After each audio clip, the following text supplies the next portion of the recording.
जनमनी नमस्कार, शुक्रिया हमारे लिए समय निकालने के लिए। क्लियरली कई इलाकों में यहाँ पर अच्छी खासी बारिश है, लेकिन जो मिडिल बेल्ट है यहाँ पर अभी भी डेफिशिएंसी के आसार हैं। कैसे देखते हैं आप मॉनसून की प्रोग्रेस अगले 2-3 दिन के लिए? देखिए, मेनली तो अभी जो है सिस्टम है ऑलरेडी एक्टिव है, that is a well mark low pressure area Orissa को। तो we have given the orange and red colour Orissa, Chhattisgarh, then likely to be Telangana, and with likely to get very heavy rainfall next 2 to 3 days. And most severe weather will be along Konkan coast and Gujarat actually from tonight or tomorrow for next 2 to 3 days. So this whole area across central India and west coast, we have given the warning because all the favorable conditions are there. And during such scenario, when you have all the monsoon system very active, so normally Uttar Pradesh and Bihar, Jharkhand, these area receive less rainfall actually. So that is the latest. And if we see the rainfall scenario also, the all India is around something like 7% departure. Actually is 55 centimeter and normal is 51 centimeter till yesterday. And rainfall has increased from last 2 to 3 days actually. Earlier from 27 July to 3rd August, it was a weak monsoon, but quickly revived across India. So the rainfall period over North India, particularly Uttar Pradesh, Jharkhand and Bihar was less actually. So not much rain actually. Mister Jenamani, जैसे आपने कहा कि UP, Bihar, पश्चिम बंगाल में कुछ चिंता यहाँ पर रह सकती है, किस तरह की डेफिशिएंसी की हम यहाँ पर बात कर रहे हैं और कितने दिन तक आपको लगता है कि यहाँ पर बारिश नहीं होगी?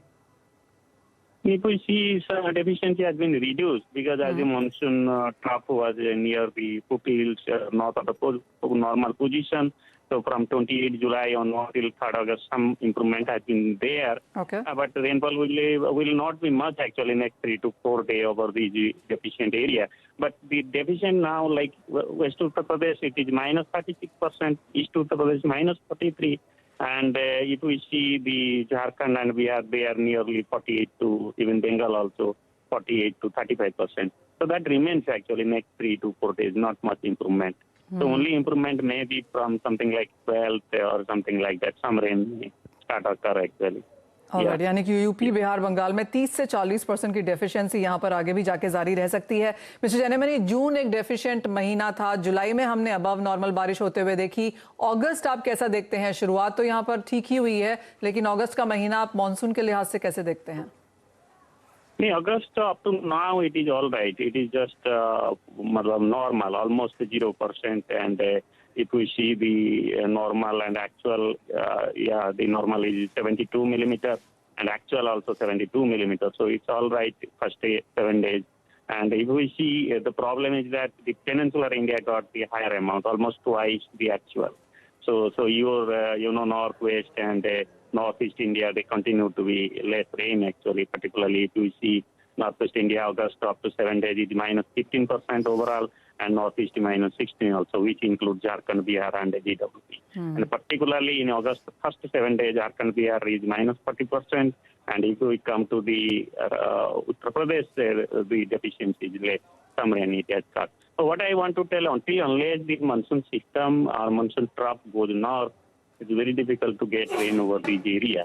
So up to August 14, till the systems are forming, trough remaining south, not much rain over north, particularly northeast or UP or Bihar or Jharkhand. All right, तो ये मानसून के आंकड़े हैं जहां पर अगले 2-3 दिन के लिए खासी बारिश यहां पर वेस्टर्न कोस्ट पे देखने को मिल सकती है, लेकिन जो यूपी बिहार के जो एरियाज हैं, बंगाल है, वहां पर इस महीने अब तक 30 से 40% की बारिश की डेफिशिएंसी है, जो कि आगे जाकर बेहतर होगी ऐसा एमडी को नहीं लगता है। बहुत शुक्रिया मिस्टर जनमनी हमारे लिए समय निकालने के लिए। और ये जो मानसून है, इसका एक असर हमने यहाँ पर खरीफ की बुआई पर आता हुआ देखा है। ओवरऑल अगर बुआई देखें तो पिछले साल के मुकाबले अब भी 3% कम है, लेकिन धान की बुआई यहाँ पर काफी पिछड़ी है, ये करीबन अब भी 12% कमजोर है। हमारे साथ all India rice exporter association के फॉर्मर प्रेसिडेंट विजय सेतिया जुड़े हैं। विजय जी नमस्कार। जो मिडिल बेल्ट है वो तो अभी भी यहाँ पर वीक ही रहने की उम्मीद है, और ये एक उम्मीद हम पिछले 3 हफ्ते से लगातार लगाए हैं कि धान की बुआई हम यहाँ पर थोड़ी सी बढ़ता हुआ देखेंगे, लेकिन जो वो डबल डिजिट माइनस का आंकड़ा है वो यहाँ पर अभी भी बहुत बेहतर नहीं हुआ। कैसे देखते हैं आप ऑन ग्राउंड रियलिटी अभी? हाँ मैम, ऐसा है कि दो तरह से इंडिया का राइस है, एक नॉन बासमती एक्सपोर्ट है और एक हमारा बासमती का है। नॉन बासमती हमें अपने डोमेस्टिक कंजम्पशन के लिए भी ज़्यादा चाहिए और एक्सपोर्ट में इस समय हम वर्ल्ड में सबसे ज़्यादा नॉन बासमती एक्सपोर्ट कर रहे हैं। और जो ये कमी है, ये आने वाले समय में हमारे एक्सपोर्ट्स को और डोमेस्टिक मार्केट में सप्लाई को बैलेंस करने के लिए इसमें करेक्शन आएगी। नॉन बासमती का प्राइस जो एक्सपोर्ट का है ये बढ़ेगा। तो दूसरी तरफ बासमती की बात करें तो नॉर्दर्न इंडिया में इसका एरिया इस बार पिछले साल से काफी बढ़ता हुआ नजर आ रहा है। नॉन बासमती कम हो रही है और बासमती बढ़ रही है। और जहां अभी बरसात की भी जिक्र हो रहा था, तो मैं यही कहूंगा कि नॉर्दर्न इंडिया में जुलाई के अंदर इंटरवल्स पे बारिश आती रही है और फसल को उसकी पूरी मदद मिल रही है। क्रॉप यहाँ पे बहुत अच्छा दिखाई दे रहा है। तो आप कहेंगे विजय जी कि एज ऑफ नाउ फसल को लेकर चिंता नहीं है, जो ये -12% का आंकड़ा हम देख रहे हैं पिछले साल के कंपैरिजन में, ये आप सुधरता हुआ देखते हैं?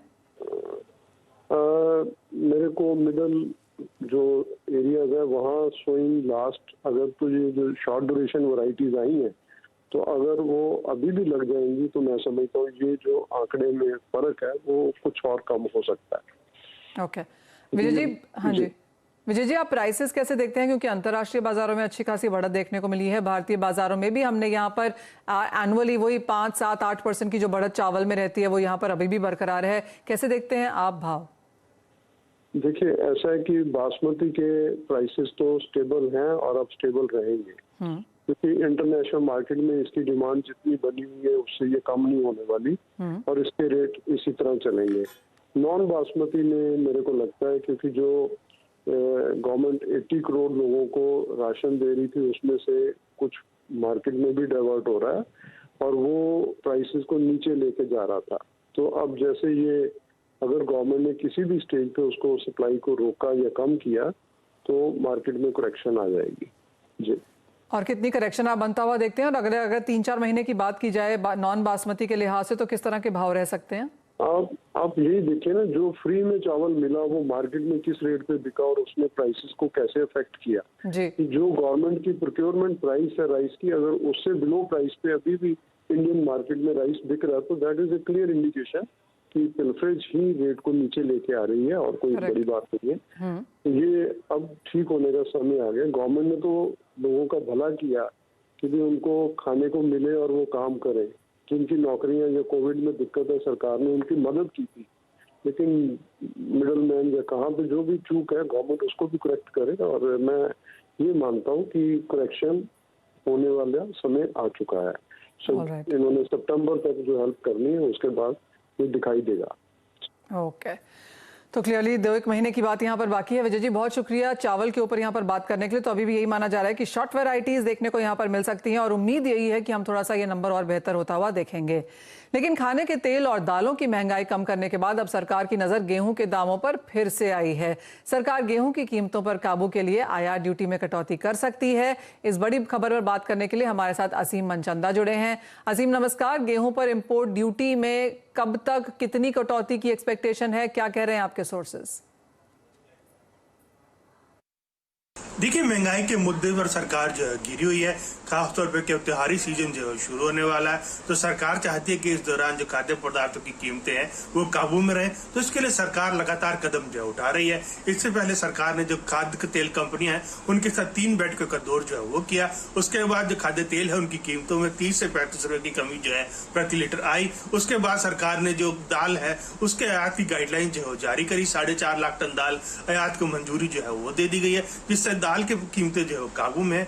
अब सरकार की नजर जो है गेहूं के ऊपर है। खासतौर पे गेहूं जो है 30 से 35% ऊपर जो है वो चल रहा है। तो इसकी कीमतों में कमी लाने के लिए सरकार त्योहारों से पहले इसकी इंपोर्ट ड्यूटी में कटौती जो है कर सकती है। अभी इसमें 40% की इंपोर्ट ड्यूटी जो लगती है। खासतौर पर ग्लोबली इसका इंपोर्ट जो है शुरू हो गया है और कीमतों में कमी आने की शुरुआत जो हो गई है। सरकार 1 हफ्ते से ज्यादा वेट करेगी। अगर कीमतों में कमी नहीं आती तो सरकार जो है इसमें इंपोर्ट ड्यूटी में कटौती जो कर देगी। इसके अलावा सरकार और भी काफी कदम जो उठा रही है। खासतौर पर कि प्याज को देखते हुए सरकार ने एक बफर कीमतों को देखते हुए सरकार ने एक बफर स्टॉक जो है वो बनाया।